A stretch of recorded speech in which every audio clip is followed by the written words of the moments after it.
from England now. Harry Kane. Thomas টুখেলের ক্ষুরধার রণকৌশল নাকি ঘানার কালো জাদু? 2026 বিশ্বকাপে ইংল্যান্ড ও ঘানার মধ্যকার ম্যাচটি গোলশূন্য ড্র হওয়ার পর এখন এই প্রশ্নেই ঘুরপাক খাচ্ছে ফুটবল বিশ্ব।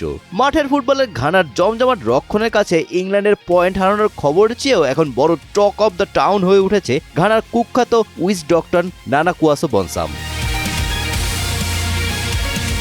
গ্রুপ এল এর হাই ভোল্টেজ ম্যাচের ঠিক আগেই সামাজিক যোগাযোগ মাধ্যমে শোরগোল ফেলে দিয়েছেন নানা কুয়াসো বনসাম। তিনি প্রকাশ্যেই দাবি করেছিলেন ইংল্যান্ডের অধিনায়ক ও প্রধান গোল মেশিন হ্যারি কেইনের উপর তিনি বিশেষ এক আধ্যাত্মিক অভিশাপ বা কালো জাদু প্রয়োগ করতে যাচ্ছেন। তবে তিনি স্পষ্ট করেছিলেন কেইনকে শারীরিকভাবে আঘাত করা বা ইনজুরিতে ফেলা তার কোনো উদ্দেশ্য নয়। তার লক্ষ্য ছিল কেইনের বুটের ধার কেড়ে নেওয়া, যাতে ঘানার বিরুদ্ধে তিনি কোনোভাবেই গোল করতে না পারেন।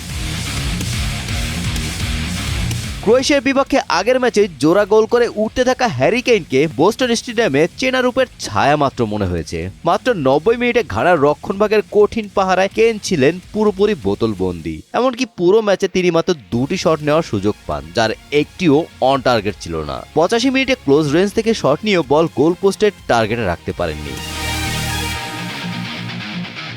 ফুটবল প্রেমীরা এই ঘটনাকে স্রেফ কাকতালীয় বলে উড়িয়ে দিতে পারছেন না বনসামের অতীত রেকর্ডের কারণে। 2014 সালে ব্রাজিল বিশ্বকাপের আগে এই জাদুকর পর্তুগিজ সুপারস্টার ক্রিস্টিয়ানো রোনালদোর উপর একই ধরনের জাদুর দাবি করেছিলেন। সেবার বিশ্বকাপের ঠিক আগে রোনালদোর হাঁটু ও উরুপেশির চোটে পড়েছিলেন, যা পর্তুগালের বিশ্বকাপ অভিযানকে ব্যাহত করেছিল।